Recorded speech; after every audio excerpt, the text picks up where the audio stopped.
What's going on, everybody? It's your boy Trav from Leveling Up with Benjamin Banks, and once again, I am here with my boy, my man, Mr. Paul Workman from the Oscar Worsty podcast. How we doing today? Doing all right. How you doing today? Dude, I'm right, man. You know, anytime it's Monday and I get to watch a new episode of Y, Yeah, it's a same good here, day. man. I mean, outside of my morning routine, this is definitely one of like the first things I do. You know, as soon Yeah, as I get done taking care of my responsibilities. yeah. I go to work, I get home, and my wife and I watch it together, and it's it's definitely a part of our weekly routine now. Dude, and then not for much longer, unfortunately, but Yeah. yeah, we'll see what happens, man. So of course, we're doing episode 5, Manhunt. So we talked about this last week about how I brought up that they're kind of hunting him down, and then you Mhm. brought up Dr. Allison Mann, Right. and well, what I was gonna say was also so.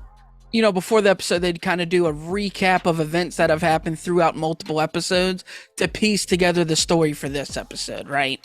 Right. And in this episode, like during it, he runs into some people that think he's trans or whatever, and we'll dive into that later. But what I wanted to bring up was she's talking about this Boston event in 2013 that happened and this manhunt for this other person. Right. The Um, Boston Marathon bombers. Right, but they're tying in real life events to this, I guess, saying that this is our world tie-in Yeah. type Right. of thing. And I just thought that was interesting that they've brought up this manhunt. They've somehow worked the title into multiple different ways into this episode. Right. I don't know if they did that in the previous 4. It wasn't something I noticed, but it's definitely something I noticed in this episode. Uh. Yeah. I mean, the first one's called The Day Before, so most of the actions of the first episode Right. take place the day before. Well, I meant the title, like the actual physical title, the name of the title, more Right. so than It, into obviously the what it's about. Right. into the thing. Yeah. I was just kind of looking at them because. Would the world be kind? I don't remember if that was a line from the episode. And then the next ones are just called Neil and Karen Yeah. and Benji. So Right. those are names that are said in the episode. All right. And Yeah. so They took the Titans route where a lot of Titans episodes are named after comic characters that are being introduced in that particular episode. So, starting at the beginning, you know what I mean? When they come into Boston, and it was cool because, me, I'm a Boston fan. So, yeah, they go past the Red Sox stadium and, like the statues are like, it looked like they were covered in blood. yeah. Okay, They've covered them in paint. And Okay, later on in paint. the episode, you see that exact same red paint. I won't get into that just yet, but you see that same red paint later. Right. So Yeah, I thought it was cool, man, that they showed, the Red Sox stadium and yeah, but I mean pretty much anyways, man, they're kind of going back and forth between what's going down at they're in the White House or no? They're in like an yeah, underground. they're in the White House. Okay, so they're going back between what's happening in the White House situation and then what's going on with Agent 355 in York. Yeah, and it's real good that we're getting a lot of Washington in this one because we got none in the last episode. Right. I don't And know this, if we these mentioned are that, important pieces too that we're getting in here about pretty much the agent, how who is this chick? The president, York's mom doesn't seem to like the method of taking down the helicopter, and that's been a talk of discussion between York and her. Yeah, Everything she does, he thinks she does to the extreme, not knowing, we know from the first episode her past this is kind of what she does. She takes Right. people out.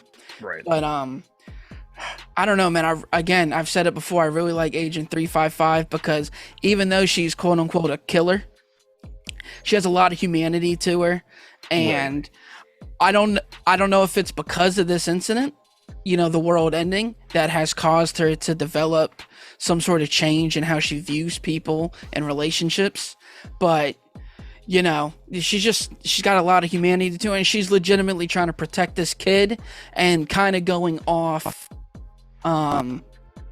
orders because Right. she doesn't really come from what she says she does.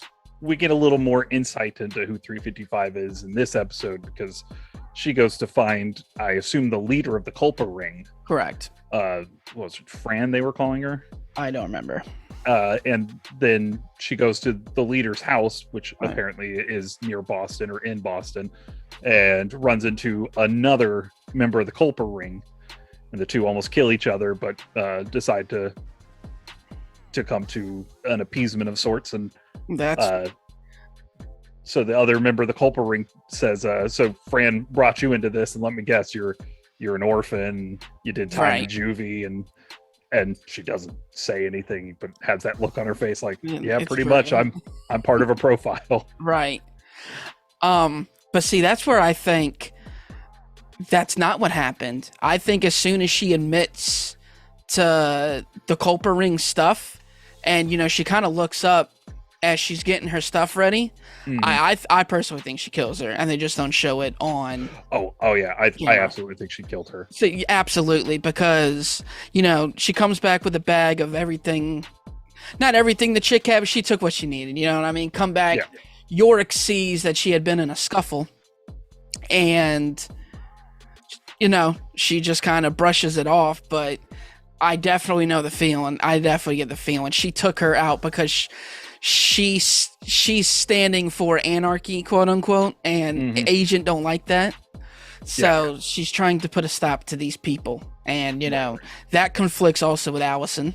The doctor who they've come to get, who now we're diving deeper into this thing where women also may have Y chromosomes. It doesn't necessarily mean that they're men, but they have masculine trait. I don't know the scientific words for these things and stuff like that, but it's getting very, very interesting on who this thing took out. Yeah, they really go into a lot of depth in one scene with Yorick and Allison.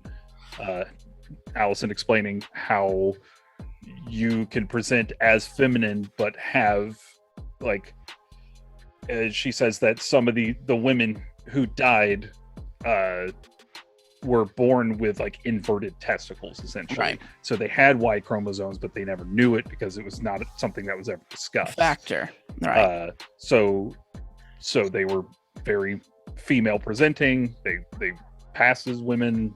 However it is said, they were women, but they had Y chromosomes. Right. So it really goes into the whole diversity of sex and gender, and how the spectrum is much broader than the black pretty and white. much the what we are used to seeing presented. Right.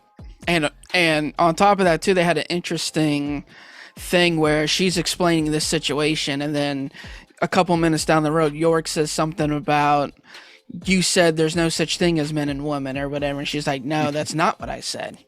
Yeah, I'm saying it's not black and white. There's so much gray in there with the whole situation, and that just makes it more interesting on why Yorick survived and all these things. And again, I don't know how much of this is factual as far as real life science. I think everything that she said is real life science. Real life science. Right. It feels like that was very well researched and probably had members of the geneticist community come in and probably just write all that down on paper. Right. So is it this in depth in the comics? No.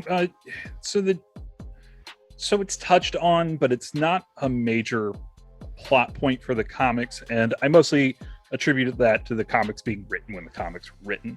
That wasn't the pressing issue in 2004, 2005, the way it is a pressing issue now. Not that it didn't deserve to be, it just wasn't right. The big thing. We were still coming as a nation. We were still coming around on gay marriage. Right. Years ago. So we're still catching up. And it's nice to see that something this high profile and mainstream on a streaming app is taking this very seriously and trying to discuss it openly and honestly, so that it's hopefully more understandable to people who need to understand it better. Yeah, and I think if anybody's going to do it on a cable network television, it's going to be FX. Right. Just because we've talked about before, they kind of push the boundaries on what's allowed on cable network, to be honest with you. Even though a lot of people are doing it now, AMC, TNT, FX been doing it since I was a kid with Nip Tuck. You know what I mean? Yeah. Really pushing what you can show on cable network. Oh, So the Shield. Oh, the Shield. So and the Shield. Yeah, don't exactly. So and then came Sons of Anarchy. But yeah, man, what's it called? What I really love about this is, again, it's more like it's not an action drama, it's a drama action, if that makes any sense to somebody, where it's all about the drama and there's a little bit of action, and the action is meaningful. It's not just, hey, they're fighting the fight, or we'll give you something cool to look at. Yeah, it's not, we've gone 10 minutes without a fight scene, so we need another fight they scene. drive plot points and stories forward whenever these situations end up occurring. So I don't feel like, pretty much the only other thing is, they're on their way to San Francisco, which Agent I'm so happy about. Agent 355 has lied about. Right. About the mother giving the permission, and and what's Allison's motive to go into San Fran? I believe that her significant other perished because they had some Y chromosomes. I think that was given away without being said by the way she acts and the way she talks and the kind of research she's doing. But if you want to kind of dive into what's going on at the White House. All right. I'm just going to touch back on what you said a second. Yeah, okay. I'm really happy that they're going from Boston to San Francisco, and a long journey. They've set up that they can't just use a plane because he needs to stay under the radar, and a plane in the sky right now would seem very suspicious to literally anyone who sees a plane in the sky. So it sets up the road trip aspect, which the whole comic essentially is them taking a long road trip. So I'm very happy that we're finally introducing this cross country road trip where they have to essentially be on foot or bike or car, or it's going to take a while. Right. And I like that. So back at the White House, of course, we get President Brown. For the first time we've seen her. We get no hero this episode. You're right. Yeah. Which I find kind of a bummer because I'm really enjoying that plot line. I like that plot line too, but honestly, I didn't leave the episode saying unfulfilled there's just so many stories going on and a very little time to tell these stories. I'll say that honestly, I recognized it kind of about 40 minutes in. It's like, oh, we haven't seen Hero yet. And then the episode ended and I was like, I would have liked to at least check in with Hero once, but maybe even like the last shot of the episode. But if we didn't get President Brown last episode, so we don't get Hero this episode, if we're going to get some trade-offs here and there, I'm glad that they're telling the story the way they want to tell it. But a character we didn't talk about at all last week, the secretary of, I can't remember what her position was, who was the woman that was supposed to be the next in line for the presidency as the highest ranking woman, was found alive, and now she has been returned to the White House. Right. But it's already been determined that she is a crackpot who believes in some very bizarre things and only got her position as a sign of goodwill towards the far-right extremists that she represents, and was never supposed to ever be anywhere near the presidency. She has come back. Yeah.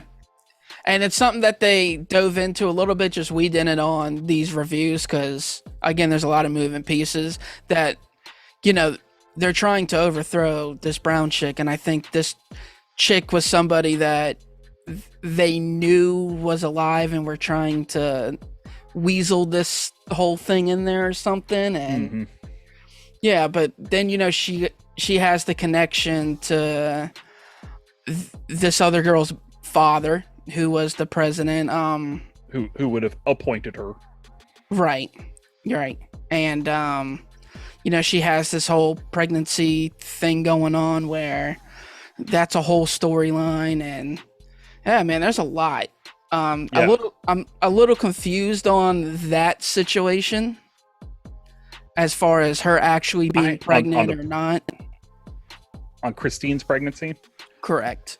Okay, so I mean, they essentially just give you small context clues as to what may have happened, but right now it's a little more guesswork than it is concrete. So the president's daughter, Kimberly, who I'm loving Amber Tamblyn as Kimberly. Right. She's so good. Kimberly is in the bathroom and spills her purse. It's full of children's toys because she's been stealing children's toys. Right. And Christine comes in and is using the toilet, and she starts badgering her about Jennifer and the helicopter situation, how they don't have a helicopter now, and how they're wasting resources trying to find the president's daughter, because she doesn't know what's going on.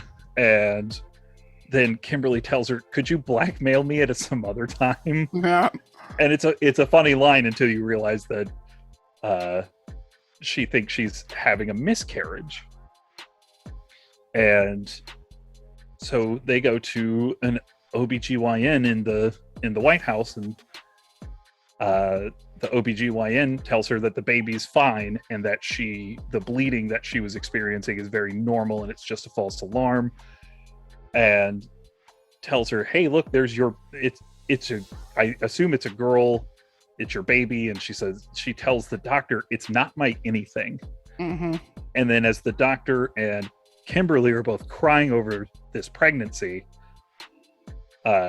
Christine is just laying on the table, very dejected. So and again, this is all guesswork. My assumption is she's 12 weeks pregnant. Right. And my assumption is that she probably knew about the pregnancy before the world went to shit. Sorry, didn't mean to cuss. No, we curse a little bit on the YouTube. Okay. YouTube. All right. I'm used to the podcast. I know I've been on here a few times. So before everything went upside down and all the men died, I have to assume she knew she was pregnant, because she says that she's having a miscarriage very kind of nonchalantly. Right. She's like, I know I'm pregnant and it's ending, which makes me wonder if she tried. Yeah, definitely. Maybe tried or planned to terminate the pregnancy. And I looked over at my wife, and as the other two women are crying and she's looking like she could not be less happy, I looked over at my wife and I said, I really like the idea of, is it selfish to have an abortion at the end of the world? Like this, right. There's so many factors and decisions that would go into that. Like, do you want a child being raised in this world? Yeah. I mean, yeah. You don't think there's any hope? I mean, that child's going to grow up and be the end of civilization as far as you know. Do you want to raise that? And also, you have just become a high member of the government right next to the president. What does a baby do for you in that situation? Mm-hmm. You don't have time to raise a child. So and the fact that Kimberly is the only one that knows now, and she's very right-wing and very anti-abortion. I'm left to assume, I don't know if we've actually heard her say that, but she believes her values are in line with the idea that she would be anti-abortion. Since she's the only one that knows, that's kind of where that goes in my mind, is right. Now we get this dichotomy of these two women who are on opposing sides of this issue in such extreme circumstances. Now, see, I was under the impression it was kind of the opposite as far as her viewpoints, mm-hmm. because of the conversation she had with homegirl in the wheelchair about, apparently this girl used to be a talk show host of some sort, so and she was slandering her name on this talk show. So to me that said, well, if this chick is right-winged, super right-winged, and this other girl was slandering her name, maybe she's on the left side of things. And I didn't think about her being right until you brought it up just now, because my whole belief was she was on the left side of things. No, she's on the right side of things, because I mean, when you first meet her, she's pushing a book about like how we're turning our men into females, like right into. So then, what was the slander if they're both of the same belief system? I mean, there's again, or she just so extreme. The other chick's that's where I'm thinking. like Kimberly is entrenched in the right. Right. She would be right there in like the George Bush right wing, whereas like this woman, and I always keep Hitler right. Yeah, she is down the line. She's one of those like, you're kind of extreme, but we can put you in a role that you can't make any like real decisions. Right. And it just appeases that part of the base so that they want to vote for me, because look, I'm giving you a voice somewhere in the government. So yeah, she's just so much further right than this woman that it's gonna make Kimberly look kind of sane in comparison. Okay. I mean, when she first sees the woman that should have been president, she said the first thing she says to her is, "It's like a Rachel Maddow like fantasy land out there." Right. Yeah. I really don't think there's anything else to tackle on the White House aspect, though, of it. Okay, so the helicopter situation, and also leads into why they can't fly, is that, the other helicopter goes down, and the president believes that the agent did this, but she's not wanting this chick to go out here and just murder people and do all this crazy stuff. She doesn't really mean by any means necessary. So now she's like, okay, who is this person? I don't feel right or comfortable her guiding my son. Right. So now we're getting that whole dynamic. She tells her assistant to look up everything on the culpa ring she can find. Right. So we're gonna maybe start learning some things on that front. So now we got a separate manhunt going on, and of course, going back to the Boston bombing thing, the protester that is talking to York in that moment, he asked her where they found the Boston bomber, and she said, "Oh, they found him in a rowboat." Right. Because if the world is looking for you, you can't hide forever. Right. Which, is going to put him on some edge, because once the word secret's gets out, right, he's a moving target. And it seems like every place they go, somebody else finds out. In this case, they're traveling with the other person that finds out, but they still just left behind a whole group of people that those people still have his phone. Right. So yeah, we're gonna see. There's really not a whole lot of time to tell a lot more story, being only 3 episodes, about 3 more hours of content here, I'm assuming. And it'd be interesting to see where we know it's going to be a cliffhanger of sorts, but I'm really hoping they don't make it to San Francisco. I don't want to see it rushed. You know what I mean? Oh, no. So just kind of a spoiler on the comic, that the whole comic is pretty much them traveling across country. Right. I mean, it's a long distance, dude. And then the last 6 issues, they finally get there. Right. So I don't know what their long-term goal is. I don't know how many seasons they're hoping to get out of the show. But my hope is, if we're going to get these short seasons, that each season is just kind of complete story and a chunk of the travel, so that the last season, when we finally get there, hopefully in like season 4 or 5, I don't want this show to go too long. Yeah, obviously. Because it's just going to turn into The Walking Dead. Well, we've seen The Walking Dead, so we know. So, season 4 or 5 wrap up, and they finally get to San Francisco. I think it's the smartest play that you can make, and I'm really looking forward to seeing where they go and what they do. Yeah, going forward. Yeah. Yeah. All right. So my final question is, before we give our ranking for the episode next week, Weird Al is dead. Weird Al is dead. What are your predictions? Because I really feel like this dude kind of looks like Weird Al a little bit. So, what are you thinking? I don't know.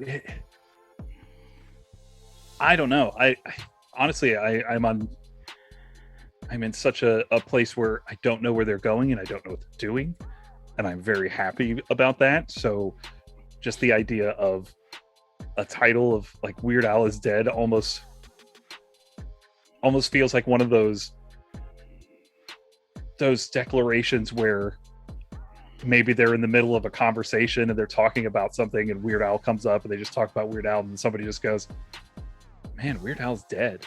Right. And it's one of those realizations where it's like we've been so worried about the big things we forgot about the little things.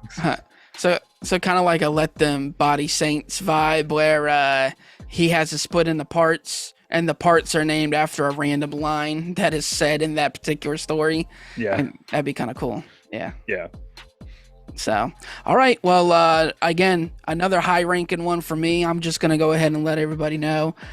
Giving this episode a 9 out of 10. It pretty much satisfied me for the week. If I could binge it, I would. But, clearly they're not letting us do that. So what's it called? I'm left, my thirst is quenched for the week on this. So yeah, 9 out of 10 for me.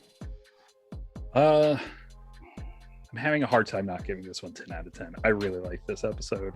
And I think it's a lot because we finally get to meet Allison, man. She's my favorite character from the comics. Right. And she's just about come off the page like perfectly. And everything about her is fun. She doesn't give a shit what anyone thinks about her.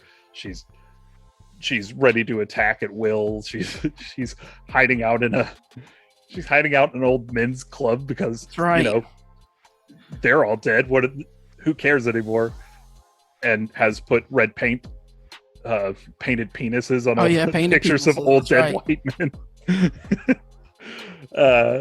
Yeah, she's wonderful and she's perfect. I like the thoughts of Jennifer Brown is not liked almost by anybody. She's got nothing but enemies right now, except for the people who are directly. Sorry, Owen came over here and started whining into the microphone. Friend of the pod.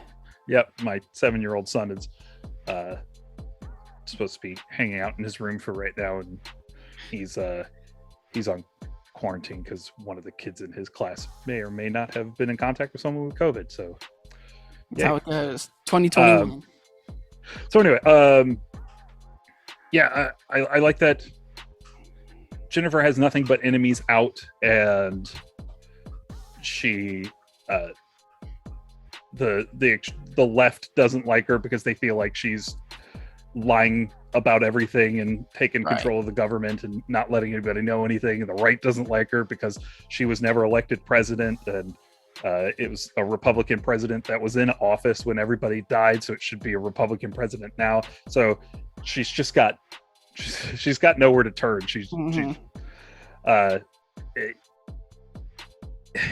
They set up a lot of really good things in this episode, and I'm very happy with it. So I think I might be going 10 out of 10. And there we go. So for anybody watching, make sure you come in the comments, let us know things that we may have skipped over, fill us in on a couple things that you're thinking about, all these other details that are lining up. Paul, where are they gonna find you at? All right, so you can find me on my podcast, the Oscar Worsty podcast, wherever you can get podcasts. And if we're not there, please let us know at Oscar Worsty Pod on Twitter and Instagram, or at the Oscar Worsty Podcast on Facebook. And you can follow me personally at Father of the Fear on Twitter, Instagram, TikTok, and Letterboxd. Nice. And of course, as always, you can find us Leveling Up with Benjamin Banks at Leveling Up Banks on the Twitter, Instagram, Facebook. You can follow us on Patreon if you like to donate that every month. That is also at Leveling Up Banks. And of course, we are on Apple Podcast, Spotify, Stitcher, iHeart, you name it, we're on it. You can find me personally at ZK Audio on the Instagram, and you can find me on the Twitter at TRAVIOSZK, and also on Letterboxd. Paul, thank you for joining me again this week. Hey, thanks for having me again. And we will see you next time. Thanks again, everybody, for watching another episode of Leveling Up with Benjamin Banks. Make sure you like, follow, subscribe to the channel. Podcast, we got that too. Make sure you give us a thumbs up and hit that bell for further episodes and notifications. Thanks a lot to our patrons. And if you don't mind, join the Patreon. We'll be having new specials coming up soon.